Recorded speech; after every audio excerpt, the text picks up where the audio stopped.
Happy Wednesday, y'all. Welcome to WWT Live. We're going to be talking about all things Lash Legend, going viral and such, coming up next.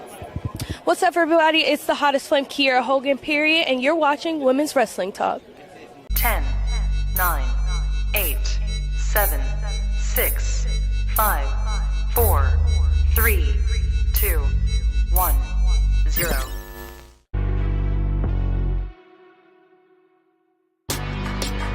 Women's Wrestling Talk, the #1 women's wrestling show on the planet. LA proper. Like when you talk about, the entertainment industry, like I'm there. I'm in that circle, right? Shout out to our official producer Dylan for making all of those drops. My name is TK Trinidad. Welcome to Women's Wrestling Talk, the #1 women's wrestling show on the planet. And I am not alone. Forward. Go forward. Go forward. Go forward. The professor is in the building. What's good, Professor? Oh, let me get on here. There we go. Hey, how are you? LA proper. Oh, whoops. We just all over. Hey, go forward. Listen, we're everywhere. We're everywhere. Everywhere. Happy Wednesday to all of the good people in WWT Live land. It's good to be here. What an eventful couple of days. It's just always that way in the space of pro wrestling. But more importantly, how are you, TK? Ooh, a girl is tired. I mean, listen. Christmas Day cannot come. What up, Dylan? Christmas Day cannot come any sooner. Although I do plan on working on Christmas. Man, this Why are you working on Christmas Day? Because so I'm going to tell you what. I was just talking to one of the editors and producers. So Women's Wrestling Talk, in association with TKO Productions, which is me and me, we're doing a mini documentary that we shot somewhere, and I'm really stoked on it. However, the problem is that we also, outside of Women's Wrestling Talk, I mean, I have a daytime job. When don't you not? When don't you not? Outside of that, we're working on another project. And so anyways, long story short, I haven't been able to put the editing together we did all the filming for the mini documentary, but I have to go in and then chop up stuff and then give it to the editor with the notes and then meet with the writer in order to write the art for the documentary. So I have to do that initial before. And so my day to do it is Christmas because, yeah. So here we go. TK. Yeah. But we waited till the last minute to do shopping. Good luck, because I think either next Wednesday or Thursday your gifts have. You are right, Bosa. So as you can see in the background, I have body butters, and actually, like, there's not a lot because I have like 10 orders I have to mail out too. But yeah, you are absolutely right. But I mean, as long as you get the present, right? Does it have to be on Christmas Day? Listen, to me, it's getting the present. I mean, whatever day is fine. Like, right. That's just me. Any day in size airplane tickets and food. Any day. All of that is very safe. I have to hit up Dylan. I still have to hit up Flobo because we're going to Australia. So we need to very nice. Yes. Very nice. What we got today, Professor? Well, we have a lot, and I have to say this time is all about Lash Legend. I promise you 6 months ago, scratch that, 3 months ago, if you had told me that Lash Legend had gone viral for something incredible, I'm not sure I would have believed you. But Lash Legend has made a believer out of a lot of people. 2 weeks ago, it was her winning in her Iron Survivor Challenge match. And then this happened last night. Like, are you kidding me? Are you kidding me? Here's the question, though. Yes. Do you think, and definitely let's not take anything away from her, period. Do you think Bianca could do this? Well, Bianca, remember, actually has carried Otis on her back around the ring. So the answer is yes. The answer is yes. What's amazing about this though That's a good is moment. Bianca, obviously had been billed as the strongest, that type of thing, and we had been seeing feats of strength. Right. This was completely unexpected. And I don't know, and here's what it did for me. It put her in the space of, oh snap, she's a powerhouse for real. Like, Mm-hmm. we have to pay attention now to Lash Legend. And as amazing as it was to watch live, as of right now, that clip on the artist formerly known as Twitter, I should say the platform formerly known as Twitter, which we're still calling it Twitter. Anyway, 2.4 million views and counting. And it's not even been a full 24 hours yet. This was incredible. It was absolutely incredible. And what I think this says is, I think it was Monday and earlier that we've been having discussions. Everybody's been asking, when is Jade Cargill going to show up? When is Jade Cargill going to show up? Mm-hmm. Last Legend is the proof of why we should let the Performance Center do what it does, whatever it's going to do with Jade Cargill. If you Right. remember, it was roughly around 2 years ago, this time, where Lash Legend versus Saray was considered the worst match in NXT and WWE history. It had been edited tons and tons of times, and even what was aired was considered horrible. They have given her the opportunity to get in the lab behind closed doors. They put her in that group metaphor, so she stayed on TV, but we Mm-hmm. hadn't seen her wrestle in months. And so then she gets in that Iron Survivor challenge, absolutely crushes it. And then this thing last night was so big that it didn't matter who won the match. Mm-hmm. Just think about that. Her team actually lost, but that moment was the moment. So from where I sit, this is a great, first of all, I'm so excited for Lash Legend. Here's someone who is a world-class athlete in Mm-hmm. all things, basketball, was having a tough time making the transition to WWE. Shout out to WWE for not cutting her like they could Mm-hmm. have. They continued to work with her because they've done it before. They saw something special, and this is proof that the plans at the PC work. Because right now, we now have to consider Lash Legend a real favorite potentially Saturday night at the Iron Survivor Challenge match. Because if you can slam Otis, you can absolutely woman handle anybody else in that particular match. So shout out to Lash Legend, who, of all the things that happened last night on NXT, she was the talk of the town, and rightfully so. Bosa saying this should prove patience is a good thing to have. Some fans don't have it. It seems. Yeah, it is crazy because you're talking about the difference. Because for folks who've been watching me for a while, I low key, high key think I discovered Bianca, which is total lie. However, like I said, I've known her since CrossFit. I actually emceed some of the CrossFit stuff that she's been at. So I've known her prior to that, and she stood out to me. But then when she crossed over to WWE, you're seeing all the YouTube videos, the compilations of her workouts, all this other stuff. So you already knew, because they weren't doing that for everybody. So you already knew that she was there, that she was something special. And the thing with Lash Legend is, it's just kind of like, it's surprised. It's great that it happened like this, because it's surprising to some folks because you didn't necessarily know, and they did it. This is the way. There's certain tiers of folks, and of course, as their careers go on, as you know, things change, things stay the same, whatever. But this is the perfect way that if you are not the person who is like a Bianca, like, all right, well, it's a done deal. We already know what we want to do with our period from beginning to main roster. This is how they did it. Is great as far as all of that. And yeah, I mean, the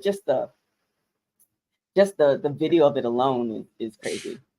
It's incredible. And you can tell that when she did it, she was super pumped. Like her Shoot, I would be pumped too. Listen, she was pumped. The crowd was crazy. Commentary was nuts. It was the kind of moment that we've always loved in pro wrestling. That moment that you didn't expect and you didn't see coming, because we've never really seen a feat of strength like that from her. And she nailed it. Like the thing is, she didn't barely get him up. She held him. Mm-hmm. She held him. Like, that's a man twice her size. It's incredible. Three. It is really remarkable to see what Lash Legend did. And then coming after that, she ends up in that segment with all 5 women talking her talk. And I have to say, last night solidified for me. I am absolutely a Lash Legend fan.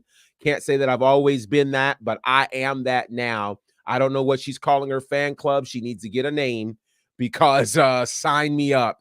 I was absolutely impressed with what I saw. And I do think that she's somebody that we have to pay attention to, because 2024 is going to be a massive year for her. If she can stay injury free, she's going to be a real problem. I have to pull up this video because this made me think about.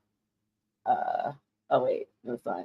Made me think about that, because when you do stuff like when you're in the business of being physical and you do stuff. So this is my CrossFit days. That's you? Yeah, that's me. Wow. And then I have another one pulling a truck. I'm gonna try to find that one. But it's like crazy because you don't think that your body can do certain things, and then just with the right motivation or the right whatever, it's just kind of like, oh, like I can pretty much do anything like I put my mind to, which within reason. But I have another video. I don't know if it's still up. Where I was playing like a military truck. I don't know. We'll find. Yeah, it's my CrossFit days was Sheesh. a whole situation. I was a beast, man. I was a beast. Anywho, back to adulthood. What else we got? Well, from that great news to some sad news, we mentioned that if Lash Legend can stay injury free, this year should be amazing for her. Well, someone who was unable to stay injury free is Wes Lee. Wes Lee, who was scheduled Saturday night to fight for the North American Championship after going through that amazing fatal 4-way last week, came out on a crutch to tell the world that he will not be at NXT's deadline because he has to have surgery, and he has major back issues. He says he can't feel his legs, and he says that he's going to be out 8 months, from 8 to 12 months. And there was a point where I was wondering, okay, is this like, what's the deal? But looking at his body language, like, seriously, I didn't know what he was going to say was wrong, but it was very clear something was extremely wrong. And so I really do hope. Oh, here we go. TK, this is crazy. This is crazy. Yeah, that was a great event. Shooting guns. This is why nobody, absolutely nobody, should be trying to. Never mind. Yeah, you're dangerous. So back to Wes Lee. I just, man, I feel for Wes Lee because he took that time off. He was on a roll. He was getting ready to really, I think, have the match of a lifetime and possibly regain the North American Championship. But when you're talking about back issues, that's nothing to play with. We saw Randy Orton was just out for a year and a half with back issues, and for any athlete, you need your back, period. There's really everything. For everything. Your back is, I still have back injuries to an extent. Your back, like, it doesn't have to be, but you're at your best when your back is at 100. Any type of tweak or strain or whatever, like that really will impede like your lifting, your like whatever you do. And then when you're talking about wrestling, like it's you use your back for so much, and there's just so many things that could it could be something major, or even the minor things affect, because in the minor thing, if you don't take care of it, can now become something major with either with your back or some other part of your body. So your back is like Absolutely. so important. Yeah. So I'm very concerned for Wesley, and so certainly in our thoughts and prayers. And I hope for his sake he's able to fully recover, because whatever happened between last week and this week, obviously, because he was very active in the Fatal 4-Way last week. Mm-hmm. So big concerns for Wesley. So that obviously meant that we were going to have some sort of replacement for him in the match that's happening this weekend. And that replacement happens to be Dragon Lee, which I Mm-hmm. think will be very, very interesting. So Dragon Lee will be taking on Dominic Mysterio for the North American Championship at this premium live event. Now, it just made me think, and I'm certainly not one to try to attach anything to anything like this, but it was, I believe, in July at the Great American Bash where Dominic Mysterio had a challenger for the North American Championship, and at the Mm-hmm. last minute something happened. Just happened, this person was released, and we had to find a new challenger, and that would end up being Trick Williams, who would turn around and win the championship. So I'm not sure what it is about people challenging for the North American Championship these days, but once again, another replacement. This Dragon Lee replacement is very interesting. Of course, Dominic actually has a win over Dragon Lee, but now Rey Mysterio comes in the picture. I believe he'll be in the corner of Dragon Lee. This could mean perhaps that Dominic Mysterio might lose the championship to Dragon Lee. I don't know. But either way, I think it's going to be a great, great matchup and a suitable replacement for Wesley. It's very hard to replace him, but given the role that Dragon Lee has been on, I think this makes for a very interesting match at Deadline this Saturday. Dylan saying interesting thing, when Wesley recovers, I hope he goes to the main roster and hopefully we get an MSK reunion at some point. I mean, the great thing about this era that we're in this version of WWE that we're in, I feel, is that you kind of, where he left off, where he's leaving right now, I feel it's such in a good place that he's safe, that he will have a job when he comes back. Meaning that for sure. he'll have a job where he'll be inserted into a storyline versus, oh, you're back, great. Right. Here's catering, we'll call you when you're ready. Right. It just seems like he's in a good spot to be in, and in the era that we're in right now. Whereas before, you got an injury. Yeah. We'll see. It's a problem. The other thing is, I saw somebody mention possibly Dylan. He was mentioning possibly Wesley going to the main roster. I want everybody to think about something that will probably become more front of brain once we get to 2024. This time next year, and even if he gets to the 8-month mark, by October, remember that NXT will be on broadcast television. That is the CW. They're going to need some attractions for people to tune in. Wesley could easily be one of those. So I don't know if we'll see a main roster appearance once he gets back, just based on, they're going to want star power, I think, on NXT on the CW. So we'll see. But either way, our best wishes to Wesley. And this does create an interesting scenario for Deadline this Saturday.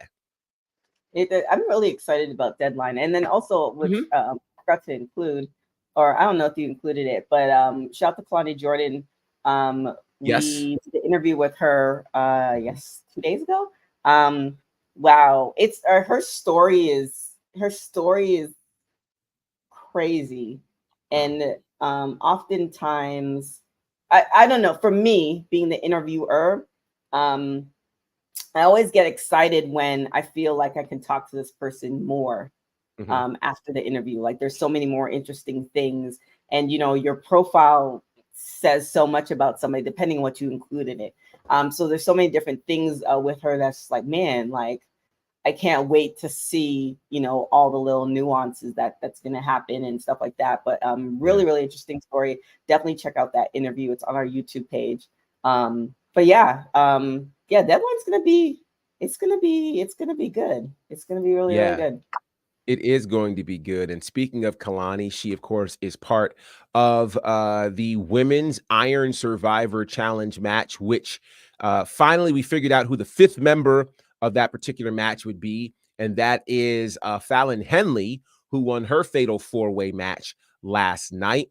And so now you see the 5 competitors for the Women's Iron Survivor Challenge, that being Kalani Jordan, Lash Legend, Tiffany Stratton, Blair Davenport, and Fallon Henley. So this is going to be a really interesting match. And of course, they had an interview segment last night with Byron Saxton that absolutely blew up. And I think we got to see personality from some of the people that we haven't seen a lot of personality from. So we knew, of course, Tiffany Stratton, heavy favorite, heavy on the personality. Lash Legend, we've seen personality from her, but after that big body slam, anything she said was golden, and it certainly was. Blair Davenport said what she had to say. She didn't have to do a whole lot. I like what I saw from Kalani Jordan. First of all, it wasn't kind of the plain face. There was different kind of eyeshadow and makeup on, which kind of gave a bit of an edge to Kalani Jordan that we have yet to see in her on-screen presentation. Fallon Henley knocked it out of the park with her trigger line that turned into a big battle. So I think this is going to be a great moment for these 5 young women who are all going to shine. And I don't know if we'll get into predictions maybe Friday, but I will say that I don't think it's a lock that Tiffany Stratton wins this. I don't think that's a lock. Now, the challenge to me is, will the winner of the Iron Survivor Challenge match actually beat the champion, whoever the winner is? Because I think in our heads, we're thinking, okay, Lyra's probably going to hold that title until Stand and Deliver. Now, we've just kind of put that in our minds. There's really nothing that has told us that. So the real question is, will the winner of this actually have a fighting chance against Lyra? The answer is, I don't know. I guess it depends, and anything is possible. Either way, I think this is going to be an interesting match, given what the previous winners accomplished over time. You know, Grayson Waller, he did get his shot, but currently, of course, he's on the main roster. Roxanne Perez, who actually, I think I can't remember. Timelines are messing with me right now in terms of if she had won the title before or after. I feel like she won it after this whole situation. She did. That sounds right. And so it'll be interesting to see what happens with either of these winners on either side. But congratulations to these 5 women. I think it's going to be really, really cool. We also found out on the men's side who would be going, because we had that 5th person added. And this is interesting for a lot of reasons, because I think a lot of people thought that it could be Carmelo Hayes, as he was involved in that fatal 4-way. Instead, it was Tyler Bate who won that match, and that shocked a lot of people. So now you've got Tyler Bate joining Trick Williams, Dijak, Josh Briggs, and of course, Braun Breaker. Any of these guys, I think, would do well in a championship scenario. So this gets interesting. The plot, of course, thickens when it comes to Carmelo and the like. But yeah, I think it was a great night for everybody on NXT last night. It was. And Barry Monkey 99 said, this is exactly what I was thinking, kind of going back to the women, obviously, because women's wrestling talk. The women's division, or just beyond the WWE of it all. The women, just look at, I guess, the diversity. 10 to 15 8 years ago. Right. We just did earlier today. If you guys go on our Twitch channel, we just did a watch along for Total Divas. We're in season 1. And just to see, where they were versus where we are now is just crazy. And yes, you're always wanting pushing forward and you want more and you want the best. But can we just take a moment to like really realize where we are right now? Right. It's kind of like, just taking a breath and taking it all in. Mhm. It's kind of almost like, when you were like a teenager, you're like, man, I can't wait to grow up, and just not appreciating the moments of being a kid, which you never do. Like, I don't know Yes. any kid that's like, man, I'm really enjoying being in my bedroom at 9 o'clock right now. Like, Right. but Right. then you become an adult, you're like, man, I could really use that nap. Where really need Absolutely. that? Absolutely. So just a shout out to where we are improving as women's wrestling is going. So definitely shout out to that. And I promise not to make this a rant, but I will, to your point. No, don't do that. Don't do that. Don't do that. I mean, I don't know. No. I'm telling you, don't do that, because it's not gonna go there. But what I do think is you are exactly right. Like, it is so time for us to, because it's really popular right now. Everybody wants to have a cause. Everybody wants to have something to fight for. Everybody wants a reason to be mad and angry. So, there are whole accounts dedicated to how many minutes did women get on the show this week? How many minutes did people of color get on the show? How many matches? And then it becomes fuel and fodder for people to get mad at whomever, instead of sitting back and looking at moments like this. Looking at the women alone who are a part of the Iron Survivor Challenge. Not only is there diversity present, in terms of skin color and how women present themselves, but it is 5 completely different women. Yep. Right? It's not the same typecast for a woman, right? It's just not. Add to that, what I think is so unique is all 5 of these women have a legitimate shot of winning this match. Nobody's in here as a charity case, So I think that also speaks to the difference, the advancement from that 2.0 space to where we are right now for NXT. But again, there have been so many strides that have been made in NXT, on Raw, on SmackDown, for women's wrestling in general, that you are absolutely right. When we look at 2023, we need to take some time and realize we are living in a space of history. And we really, really should honor that particular space. We really should celebrate that particular moment, because it is a moment. It's a very, very special moment that we need to acknowledge. It is. And then shout out, I just saw this message. This is like great stuff with, Women's Wrestling Talk. Somebody sent a message talking about and also shout out to Cousin Ron, even though I have a beef with you, and I sent it to your cousin this morning. We'll talk later. Daniela says, it's such a pleasure supporting WWT Talk YouTube channel. I know I know since many months, and I love everything you guys do. Hopefully one day it grows to a worldwide popularity. So yeah, shout out to him enjoying the Connie Jordan interview. To Cousin Ron, I don't like cooking, but I know how to cook. Cooking when you're single is like, what? What's the point, really? Like, who's doing the dishes? Who's really doing the dishes? It's really, That's fair. Water and boiled eggs. Let's just wrap it up. Water and boiled eggs? I have a whole bunch of water. I have cases of water in my fridge, because if people come over, I don't want to pour the glass and then have to clean the glass. So it's like, you want a bottle of water. And then also, people are I don't know about anywhere else. People in LA, they're very bougie. So it's like, because they ask you with the tap water, you have Brita water, is it from It's like, look, you want some water? This is a bottled water. Like, I can guarantee you that.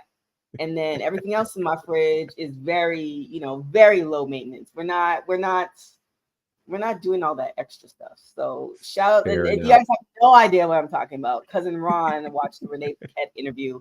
Renee is an avid cooker. She has a whole cookbook, which I asked about. And yeah, she has a kid and a husband, and like, she's doing stuff. I don't have time for that. I've got like 5 billion jobs. Anyway. That is hilarious. That's absolutely hilarious. I've never heard of people having beef with single men who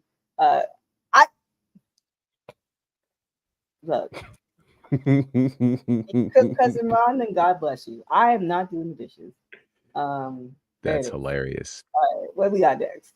That that is absolutely hilarious. Look, I'm staying out of it. He might be a kin, but I don't know. I don't know him at this moment. He might be my Well, cousin. He's not cousin right now. hey, you never know. I mean, you're not a big fan of cooking, so no more cooking, and unfortunately, no more yeet in the WWE. This was startling news Monday night, as apparently WWE is no longer using anything connected to the word yeet. So you may wonder why.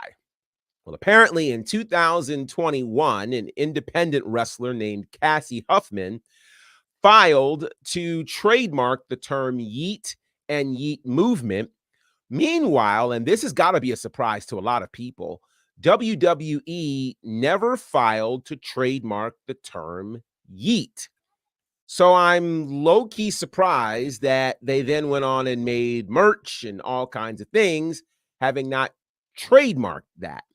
Now, this actually gets more interesting, and I'm glad you're here because you can really help me with this. Because according to court documents, the application that Cassie Huffman put in is currently suspended and has been suspended since October of 2022. So I'm really confused right now. If his application is suspended, I don't know why WWE can't file for a trademark since technically nobody has the trademark. If you filed for it and it's suspended, then it's not yours, right? Well, yes and no, because Okay. it's still in the courts. So trademarking is really, really important. It is and it isn't. It's off that you could do this for like website addresses. Here's like a really great tip if you want to just make some extra cash. It's like almost like investing stock, essentially. So say for instance, and people use the word professor all the time, but say professor or Teflon G, for instance. Teflon G, you start off with the Teflon G, whatever. Somebody goes and trademarks Teflon G or gets the web address teflong.com, right? Now you, professor, become Teflon G, of WWE. This person now they already have all that stuff and they have a trademark to the name, even though they were never using the name. The paperwork is quite expensive. So people do take a gamble with it. But yeah, pretty much that's the whole nother story. As long as it's in the courts, it's still in play, even if it is suspended. So they have to either wait until it's completely out of the courts for them to go and do that. And that's probably what happened, meaning that WWE may have done the research, but it didn't show up because it's been suspended. So that's I'm pretty sure the people at WWE did their research, especially if they're doing selling merch. But I think what happened, I think what happened was just because it was suspended, you're not seeing all the additional stuff because that's another layer of business and law that you have to like kind of look into. But it is quite on top of that, it is a little bit interesting because they've already sold so many shirts where legal doesn't just go and do the extra paperwork and filings to just get that. I'm gonna talk to my lawyer. I'm sure there's some reason why, because I'm sure their legal team is legit. So I'm sure there's another layer as to why they just like, it's not worth it. Right. But super interesting. Super interesting. The trademark. That's funny. Yeet flangy. That's funny. I mean, you could do that. You could trademark. You could trademark. I think there's certain words that you can't trademark, like it's because it's what's the word? It's general. Or eminent domain. But there's public anytime anybody comes out with a new, like trademark Riz, if you know what that is. Like any of the new terminologies, go ahead and trade that. If you about that life and you have that money, because trademarking ain't cheap. It's not. It's not. Now, to So, Dylan's point about finding it on WWEshop.com, the link is still active, but if you go there, it'll tell you that it's sold out or, very mm, low or limited quantity. So they really have worked hard. In fact, even Monday night, most probably didn't realize it, but they actually blurred the yeet that was on Jay Uso's shirt for his mm, title match. So they knew about it Monday night, and they obviously were trying to make things aware. And then Jay Uso was on the bump earlier today and kind of self-censored when it came to the word yeet. mhm. So this is going to be interesting. That kind of was his thing, and I know they were selling like crazy. So I don't know what his new thing will be, but it'll be interesting. It'll be interesting to see. So Yeah, can we also shout out how old is Jay? Aren't they like 37? How old is they? something along that lines. That sounds right. I'm going somewhere with this. So he's 38.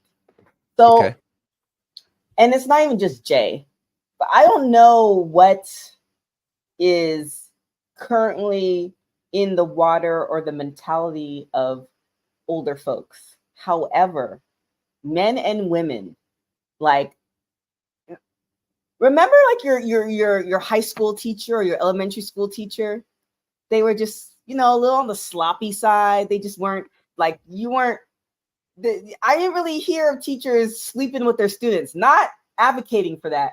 However, these teachers are looking like amazing. And where I'm going with this is that Jay Uso, you check out Natalia's page. You have her work like they're like aging backwards. It's because Yeah. and the reason I say this because I was watching Total Divas, and it wasn't Jay, it was John. But Mm-hmm. I remember when we interviewed Trinity and John, and the Usos were just making their transition into the Uso Penitentiary, and they were talking, and John was talking about how they were both like trying to lose weight, lean up, Mm-hmm. and all this stuff. He cut out the pizza, and all, but they both like train like everybody looks like they're aging backwards, and it's an amazing thing to see because 38 in 2023 is not 38 in 2010. Like, Not at all.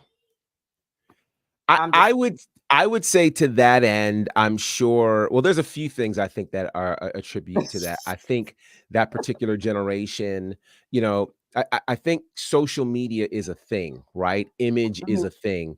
And so, those who were in their 30s, in the 2010s, when social media was just starting to pop, at that point, it really wasn't lucrative for anybody. Imaging wasn't that big of a thing. But I think certainly in the world of entertainment, in the world of sport, and even in general, because, kind of these days, 30 doesn't look the way it used to, 40 doesn't look the way it used to, 50 doesn't look the way it used to. I mean, our truth. Hello. So He's I another mean, one. Quit soda, and then he like, wait, what? That's all you did? it's insane. So I do think people are becoming more health conscious. I also think people are becoming more image conscious and doing what they need to do because again, in the sport, in the world of entertainment, particularly if you are on television, the younger you look, the more opportunities you get. It's one of the reasons why it's funny. Remember when Keith Lee decided he was going to buck the system in AEW and just let all his hair go gray? And all the memes that happened, all the things that happened, people just were like, what? And it didn't take long before we were back to black-haired Keith Lee. And there's a part of me that wonders too how much that particular image of him may have hindered some things for him. And I'm not saying that it's right. I'm just Right. saying in the space of entertainment and when you're on camera and things of that nature, those kinds of things are important. And everyone, particularly in a sport of wrestling, wants to feel like you're ageless.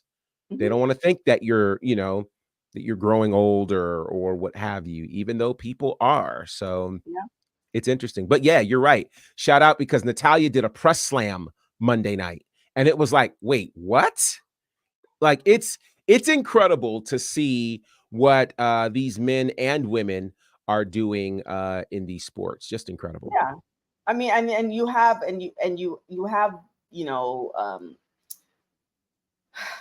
have the folks who do look older, but even the age that they look at, they're still younger than the age they are. Like it's incredible. I actually had a conversation with somebody about that, as far as, I mean, look, and this is not wrestling, but you look at the LeBron of it all.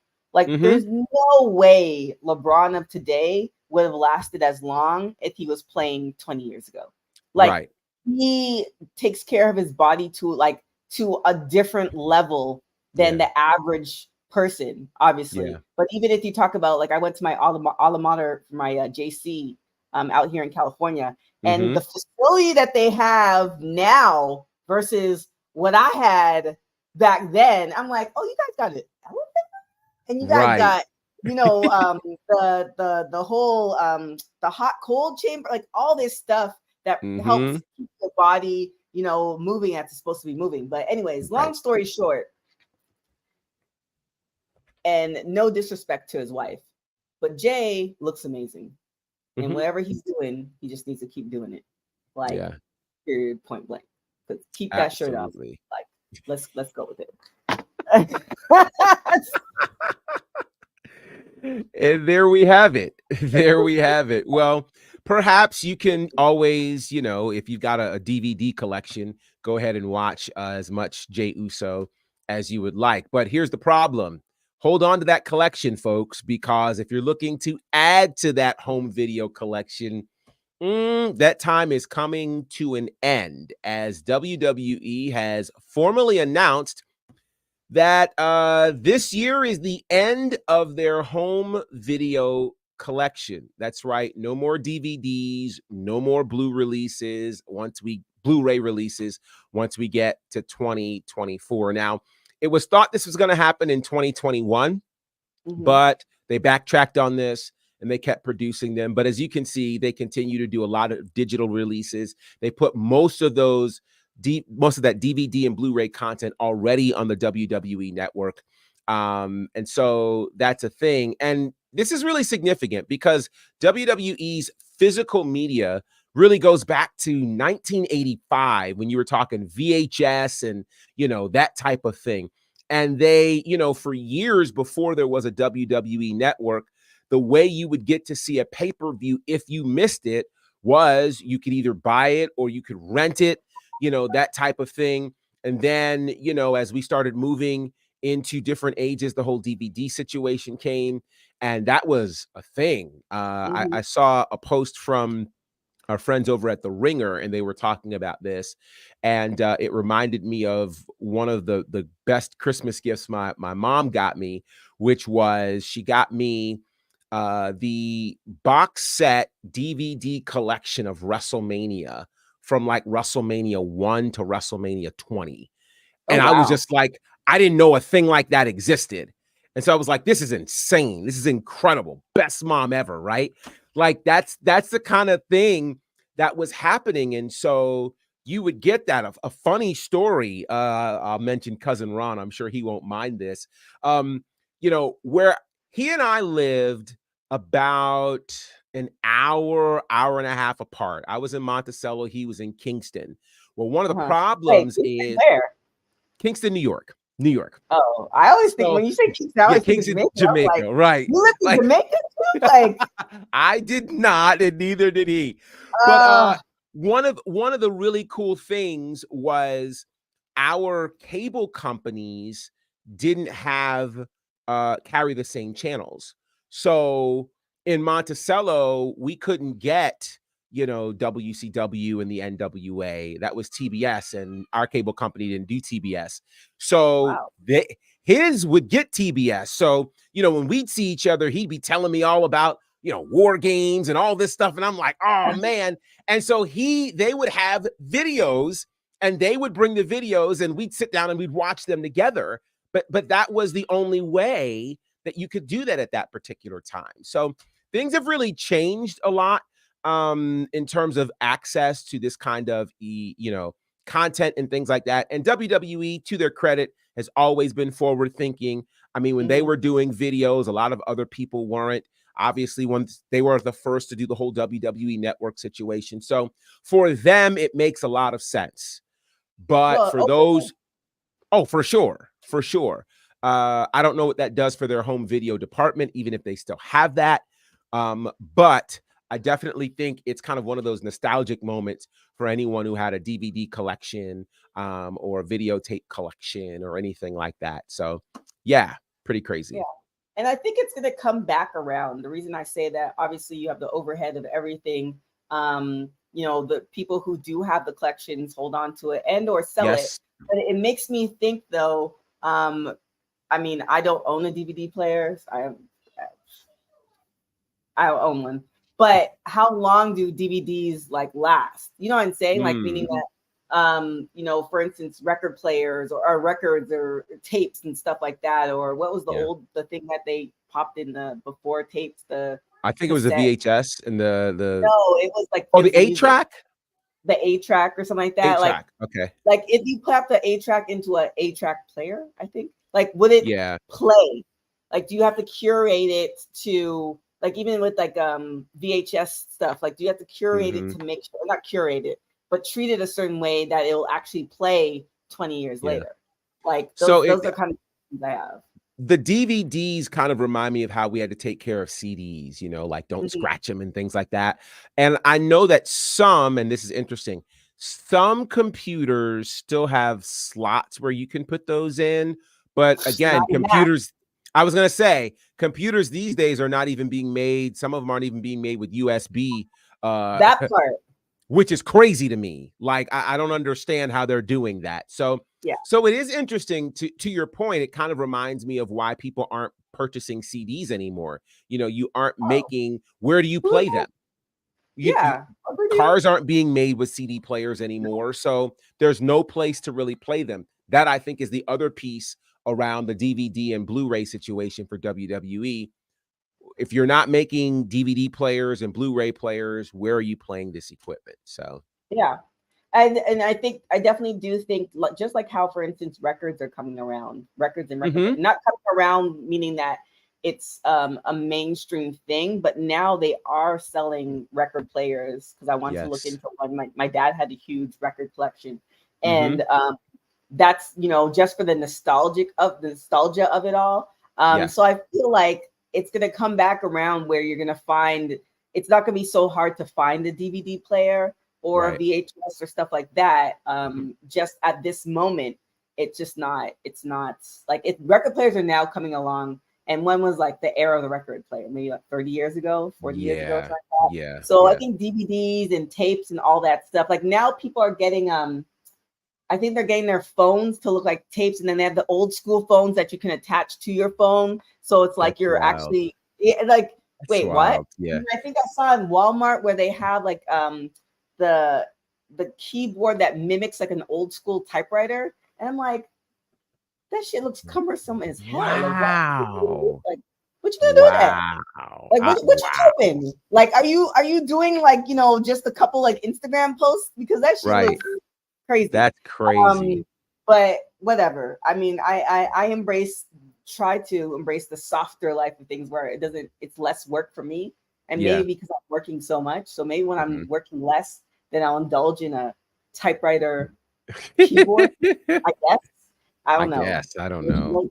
No shade. Cousin Ron saying gamers will prefer physical media. I don't think so. Here's the thing. I was talking to somebody, which we are going to make the announcement for my folks who did register for the WW2K3 game. We are going to make the announcement next week of who won. However, in talking to the person who helped set everything up in the background for the website, apparently they don't really do physical copies anymore, even for gamers. And if you are a gamer in the chat, let me know. I'm not a gamer, but that's what he told me. So, you know, it is what it crazy. Is. Yeah. But you know, WWE streaming overhead. And then also too, I don't know if we have it in the story where we, the TKO, the COO for TKO. Did you see that? There was something, remind me, there was something that he said. It was talk. Oh, I remember seeing it, and I Plans to cannot. reduce house shows. Yes, that's what I saw. I I hope that that's not the case. Um, I think one of the things that WWE does so well with house shows is, house shows is an opportunity to be able to work certain things out for superstars, giving them opportunities to do their reps. Not just them, but new ring announcers, new Mhm. backstage. Like a lot of people get a chance to work certain things out before they get on camera. And honestly, I think that and what we see with the PC is one of the reasons why WWE can have a more consistent in-ring product than some other spaces that are on TV, simply because they get to do it more.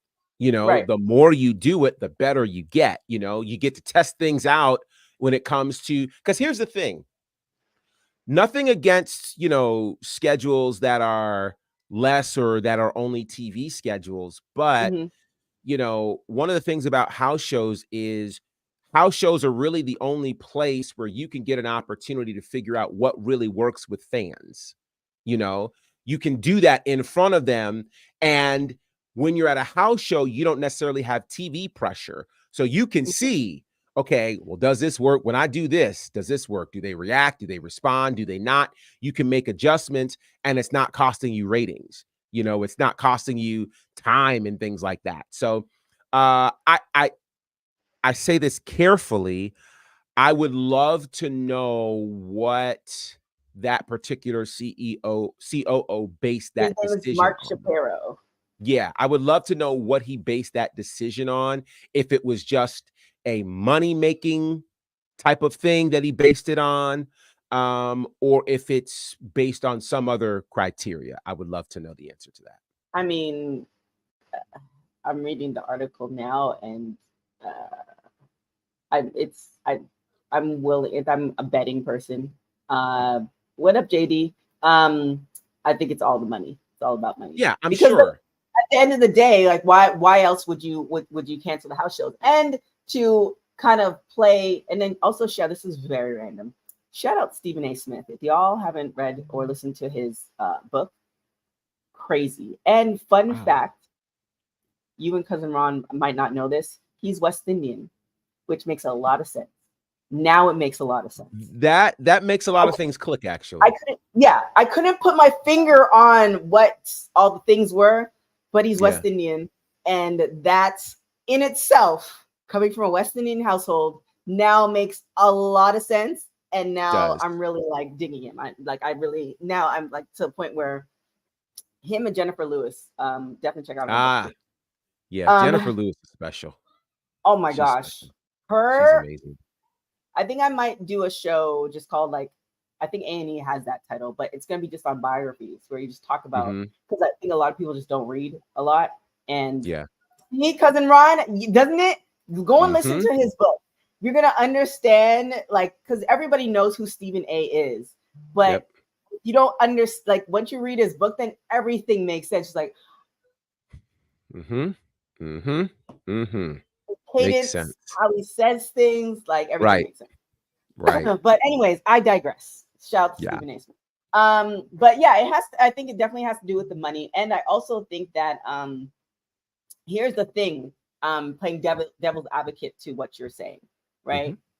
People who are coming in are the people that they're signing, the college athletes or the former college athletes becoming wrestlers and stuff like that. They are, and correct me if I'm wrong, but I believe they are the generation where they started off having phones in their hands at 3. So Mm. being performers, and I mean, obviously you have to curate it and create your character, stuff like that. But Mhm. I think the jump from doing this to being on TV and seeing what works and stuff like that is a less harder than somebody Mm. who doesn't, because it's just kind of like take the entertainment industry, right? And Mhm. hosting. You Mhm. have a lot of comedians who are hosts. Actors are kind of a 50-50 depending on what type of actor they are. But if you put Mhm. a mic in their hand, ask them to ask questions, a lot of them will get it because they've already been working that muscle. Mm-hmm. And I feel like with the same thing with like, yes, of course you have to learn the aspect of wrestling because Mm-hmm. you haven't done it before. But even talking to Kalani, as far as her being a former gymnast, there's certain aspects that you're gonna get. Like for me, being a former track athlete, it was easy for me to pick up other sports, football and CrossFit and stuff like that, because I had the base work was already there. Like I knew how to lift, I knew, and it was very technical. So if you gave me a technical sport, I could pick that up. Now, would I be, against somebody who's been doing it for 10, 15 years? Of course not. But I feel like in the era that we're in, because we're on our phones and, you have people who, their lives are literally on social media. I think that transition's easier. And, the house shows, I think, cost more money because there's no sponsors. Who's sponsoring the house shows? Here to that particular point, it reminds me of a point that I've heard a number of people say, based on record companies signing, record companies signing people based on what they do on YouTube or what they do on TikTok and things like that. And the conversation there is, okay, being successful on TikTok or on YouTube, where you can do something for 15 seconds, 60 seconds, maybe even 2 minutes, does not make you an artist that ends up having to record a full project, actually work that project in media, then turn around and be a great artist, on stage and connect with the audience. And so I think that's one of the other tough challenges for those who have done exclusively socials. Socials, it's kind of the difference between TV and theater, or excuse me, movies and theater, right? Yeah. Movies where you don't have an audience there, you're sticking to your script, you're sticking to whatever. Theater, there are moments where you can freestyle because you get an immediate response from people. And I think that's, kind of what house shows do. It's kind of even what we saw in this pandemic era of wrestling when we had the empty arenas, where these wrestlers were now trying to figure out, does this work? Does it not? So I think it'll be interesting to see how they handle all of this, and if they actually make the decision based on what TKO says. After all, they didn't consult TKO about the signing of CM Punk, which is kind of wild when you think about that. So, I mean, I feel like somebody had to know, but maybe not. But with that being said, as well, kind of piggybacking off of what you were saying as far as making that transition, that is going to make it easier to see if people can make it or not. So you're signing these college athletes, and the fact that you're and not all the college athletes, like, I mean, obviously I haven't checked out all their social medias. Some of them are more active than others. Sure. And I was actually talking to Hayan about this, when she's training some of the wrestlers, where some of them don't want to do social media. Right. However, there's a stark difference between somebody who gets it. You have the comedian who is a social media comedian, and then they try to make that transition, and some of them get it and some of them don't. The ones who get it, they're getting all the jobs. Absolutely. So it's just kind of like with this, if you take away the house shows and now you just have these shows and you're on TV, it's just kind of like if you take Jade Cargill, like her first match was on TV. And everybody can't do that. And then you kind of look at somebody like Lash Legend, right? She had the match, then they brought it back around and she did the training, but now she's still connecting with the audience. Right. So I think it's just, I appreciate a good house show. There are house shows, fun fact, especially in LA. I don't know about anywhere else. The house show ticket prices, I'm lying. I can't speak about ticket prices. However, anytime I go to house shows, always get great seats, like front row seats.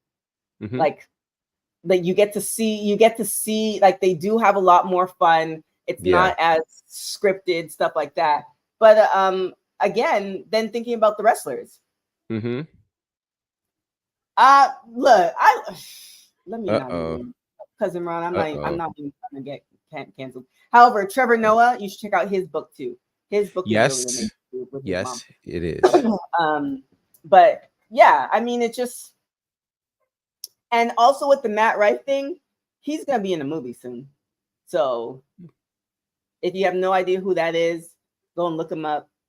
He's not for everybody, but he's gonna be in the movie. Period. Interesting. So here we are. Interesting. Here we are. Cousin Ron's trying to get us canceled. Cousin Ron's well, on a wrestling show. Sheesh, look, I can't speak on it one way or the other. But what I can speak on is, things like legacy and family and things of that nature. So, Brock Lesnar, we rarely hear much about his personal life, but his personal life has come up significantly because his daughter, Maya, who happens to be a junior at Colorado State, is the student athlete of the week because she broke the school record in the women's shot put with a mark of 18.5 meters, and she currently leads the nation, which is significant. But as significant as that is, people are actually talking more about the, let's just say, uncanny resemblance to her father. I don't think that we need Maury Povich for this one because, well, yeah, you be the judge. I think it's safe to say that Brock is the father. Okay, Jerry. Yeah. Listen, those genes are strong, right? Those genes are strong. And yeah, she also obviously carries the power that her dad has as well. I mean, that shot put is no joke. But congratulations to Maya Lesnar out here making history. And yeah, JD, correct. That is actually, we did it at the same time. Sorry. That's not AI. That really is his child. That really is his daughter, Maya. The genes are strong. It's so like him and when I was talking to Renee, like you could see Renee as a mom, right? But Moxley, like it's and I think of the same thing like with Brock. It's like, I mean, we don't know. We don't know at what degree of a parent he is, but just out of curiosity, I just want to see what type of parent he is. Like, is he the doting dad? Is he the like, yo, come to me when you want to wrestle thing? Or like, where is he on the spectrum of like fathers? Also, circling back to Stephen A. Smith, his father, wow, crazy. Like that story itself, just wow. And I'm not getting paid by I don't know, whatever the book company is, but parents, and I mean you having Little Professor, I mean it's and you calmly, which we talked about off air, and you guys have to go back to a couple episodes back to see when Little Professor made his debut, but you calmly telling him to go forward versus the many variations that parents could have said and done. So yeah, I'm curious, and I don't think we'll ever find out because Brock obviously is a very private person, but I'm just, what type of, like, is he at the track meet? Because those track meets, parents, bro, track parents, I can't speak to any other sport. Track parents, you there all day. That's dedication to watch your child perform for all of 8 to 10 minutes, maybe a couple seconds in my case. Like, like, are you that dad where you come, you have the special seats, you got your hat because he is kind of fair, so you don't want to get dinged by the sun. Like you have the cooler. Like, are you that dad, or are you the dad who like pulls up, or do you get the phone call like, yo, I won? All right, bet, cool. Congratulations. Like, what type of dad is Brock Lesnar? For my folks, if you have that information, please put it up there. Yeah, that would be very interesting to see. There it is. Gracious. That's amazing. That's amazing. And yeah, God bless Sable, because shouldn't be surprised his genes are so prevalent. Brock is a government experiment that escaped. Golly, JD is on fire. How old is Brock anyway? Let's see. He's in his 40s, I believe. 46. This is aging backwards. Aging backwards. It's incredible. It's incredible. Absolutely incredible. Like he looks better. He looks better. And then when he did the ponytail, he Oh, actually looked man. better. Yeah. Yeah. It's nuts to see. Oh my God, what's his name? He just came back. Oh my God, I can see his face. He just came back. Randy Orton. Yes, he looks Mhm. incredible too. What he does is insane. That's insane. Like, Like, it's how do you leave and then come back and look better than when you left? yeah. Yeah. There's something in the water for sure. There's something in the water. I love it. I absolutely love it. I love it. So, Randy Orton's 43. mhm. Insane. Amazing. Insane. Absolutely amazing. Yeah, Uh, Lashley. yeah, I mean, Lashley, yeah. yeah, Mhm. it's man. It's nuts. Jay say Orton has always maintained a great chip, but yeah, he put on probably 15 to 20 pounds of muscle and like lately. But he looks like he put on the muscle, but it looks like he actually lost weight, which is Right. possible to do both. Yeah. But Yeah. yeah, it's just something like I mean you spoke about our truth, which I did an amazing interview with him on my personal channel. I'm gonna put it on the Women's Wrestling Talk channel because he has some really great stories. Yeah. I'll put that up probably next week or so if I remember. But yeah, just shout out to Jay, shout out to Jimmy, shout out to Brock, shout out to all the men in particular who are taking their shirts off at a certain age that look amazing, and then also the women just doing their thing like that. Yeah. Everybody's killing right now. Everybody's killing. They just need to Killing. do a collective workout eating regimen. This is what we Mhm. do. Try to Yeah. keep up. They're no joke. Yeah, very, very true. That was my tangent. Truth was a fun interview. He's super dope.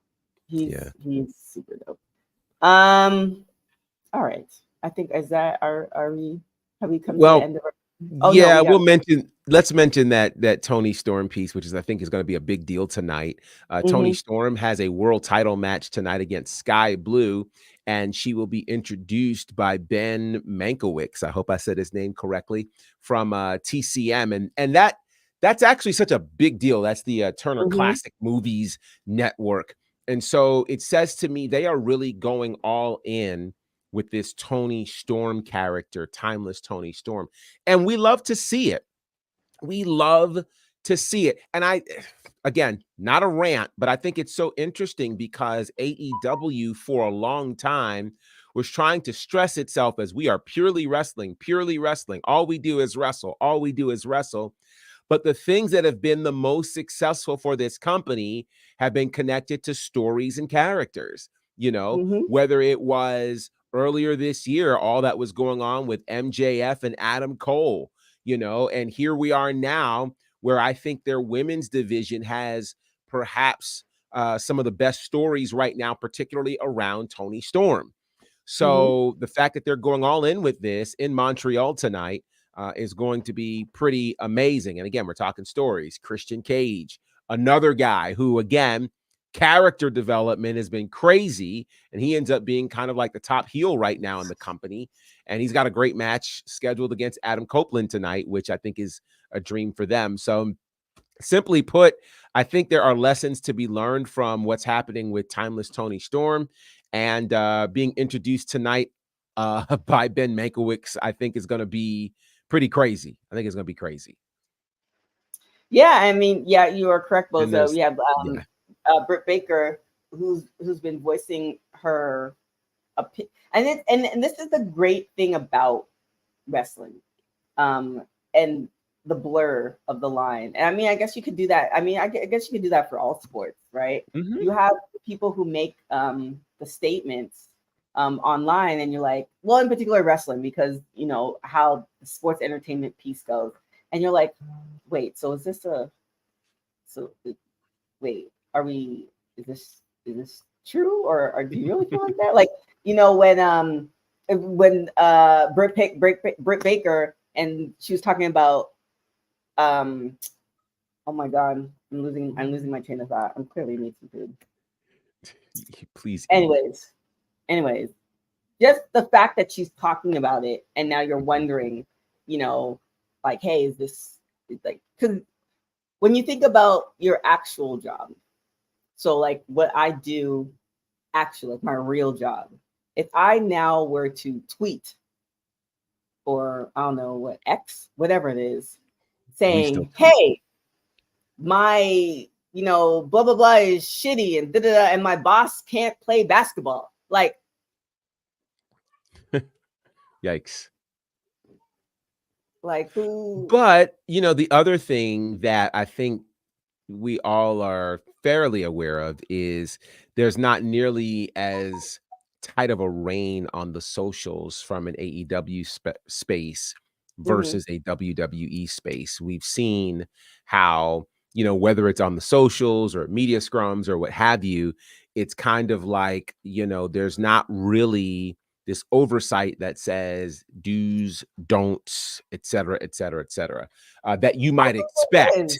Well, What you not think? like you would expect, Case in point, people were talking, I don't remember where this was. It might have been on this show where there was talk about what's going on in AEW since their wrestlers are congratulating CM Punk, for rocking with WWE. That's something you wouldn't see on the other side of the coin.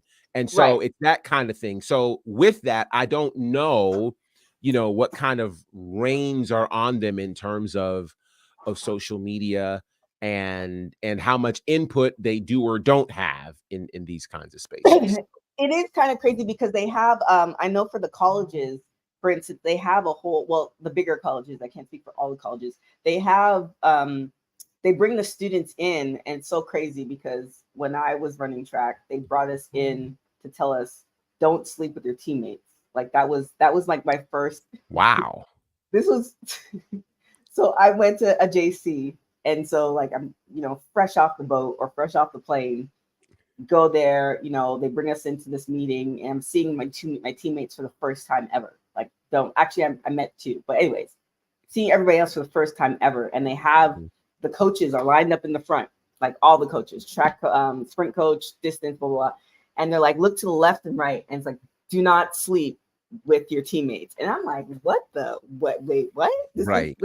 And go Wow. figure, later I actually started dating an ex-teammate, but obviously I didn't listen. But long story short, why I bring this up is that now I'm speaking to somebody who went to a Cal State school out here, and she was telling me how the schools now, they sit them down to talk about social media etiquette. That's part. It's not a class or anything like that, but the student athletes, that's what they do. That's what they do now. Yeah. The reason I bring this part up as well, again, referencing back to Stephen A. Smith's book, and he talked a lot about his relationship with ESPN and Fox Sports stuff, all that stuff. There's things that happened that they weren't prepared for. So you would think that certain things are common sense to everybody, but your scope in how you do things or how you expect the company to do things might not be the same for everybody. So for instance, Disney is very, when they do a background check on y'all, it doesn't matter what property it is. They check all your socials. They check everything. The job that I'm at now, check my socials. They actually check my socials and they're like, you're all clear. Yeah. I've known people who didn't get certain jobs because their social media said certain things that were just like, so Totally. But again, that's all up to what you think.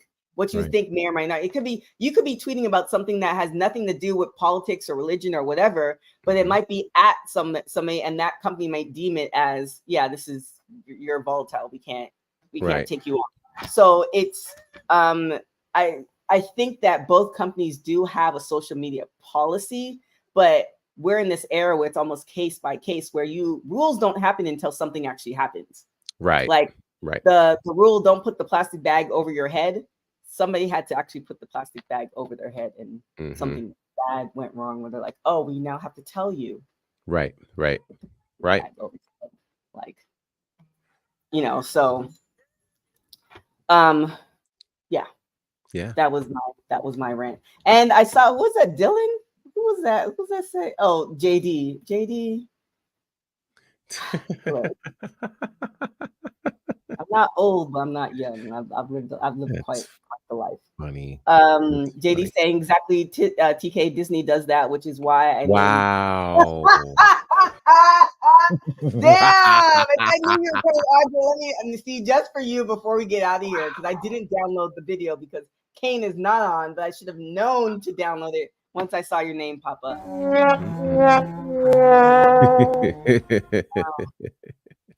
Yeah, same cousin Yep, Rod. Tide Yeah, do Pods. not eat Yep. the Tide Pods. Like, Right. you would think, hey, this is what we do too Yeah. for laundry. Why would you don't drink the bleach?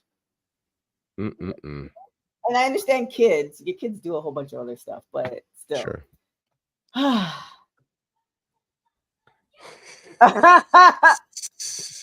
But Hilarious. here we Hilarious. are. So yeah, I that's the great thing about wrestling and people who do it right, like the back and forth between Chelsea Green and Natalia. Well done. Beautiful. Well done. Do we think it's real? I don't think so, but it might be. Like, Mhm. But it sure is fun. it sure is fun. So Mhm. I think that's it, right? Yes, that's gonna be it. Even if we That's had other stuff, that's gonna be it. I have children to feed. I have work to do. Oh God. Boy. All right. Well, here we are. We're at the end Here of the we show. are. Professor, where can everybody find you? You can find me, of course, at Bounderfied on all of the socials. You can check out lots of fun work in the world of commentary with IWE and SHW, that's Southern Honor Wrestling on IWTV. And I've got a big show with Southern Honor Wrestling this Friday night. So really excited to be back with the home team. Also, you can check out my work with All Caribbean Wrestling on their YouTube page. You can check out my work with the Nightmare Factory on their YouTube page, including the latest student showcase, which is up right now, featuring their first ever women's main event, which is a big deal if you're talking about a school, and it features a 16-year-old graduate, which is just amazing. Isis Reed is incredible, guys. Incredible. So check that out. And then you can check out my work with Ashe Wrestling. Had an amazing time with them in Charlotte this past Friday. You can relive all of it. They're doing a great job on the socials as well. But check it out at ashewrestling.com. You can check out the full replay of that. And you're right, cousin Ron. I think it is this week. I ought to give you an exact date to tell you, because it would be wrong of me not to do that. So it was, oh snap, it's today. What's today? Today is my official 4-year anniversary in the world of commentary and pro wrestling. 4 years ago today. That's pretty crazy. Great timing, cousin. I appreciate was like, you. wait, what's happened? What happened today? I mean, I'm guessing it's nothing crazy because we're talking about you. If it was Kane or Well, that yeah, he said, it's a different story. But could have been anything. But yeah, it is a big day. I certainly should have done a better job of chronicling that, but I'll probably talk more about it Friday. But yeah, it's been a game-changing 4 years. Let me tell you, a game-changing 4 years. Only 4 years, December of Wow. 2019. And one day I'll tell you guys a story of how it happened. It's an amazing story. Amazing story. So yeah. So with that said, fun times ahead. Fun times ahead indeed. And of course, you can check me out here at Go forward. WWT Live. Go forward. Go forward. This is great. This is great. Shout out to our official producer Dylan and our informational officer Boza in the chat. Shout out to JD, cousin Ron. Look, cousin Ron, I'll be cooking one day. So shout out to Barry Monkey 99. Yeah, thank you guys so much for watching. If you guys love Total Divas, we did a rewatch. It's not on YouTube because YouTube be flagging everything. So definitely go to our Facebook page and or our Twitch page to check that out. Also, I think you can check it out on our Twitter page as well. Our interview with Kalani Jordan is up on YouTube. Gia Miller from Impact Wrestling is on Fight. You can check that out. And then, gosh, we have well, we have interviews pretty much stacked. A lot of great interviews. Another great interview happening next week as well. So on Fight TV. So many things. So Women's Wrestling Talk, WWT Live happening on Friday. Our Impact post show is also happening Friday morning. So a lot of great things. And I'll see if I can download that R-Truth interview and post it on Women's Wrestling Talk as well, because he's a really dope individual. Awesome. I think that's it. I think that is it. With that being said, thank you guys so much for watching Women's Wrestling Talk. You can follow us on everything at WWT Talk Pod, at WWT Talk Pod. You can follow me on everything at TK Trinidad. Thank you guys for watching Women's Wrestling Talk, the #1 women's wrestling show on the planet. Ciao, y'all. What's up, guys? It's your girl, Red Velvet, from straight out of your mama's kitchen, doing what I do best, stirring it up, and you are now watching Women's Wrestling Talk.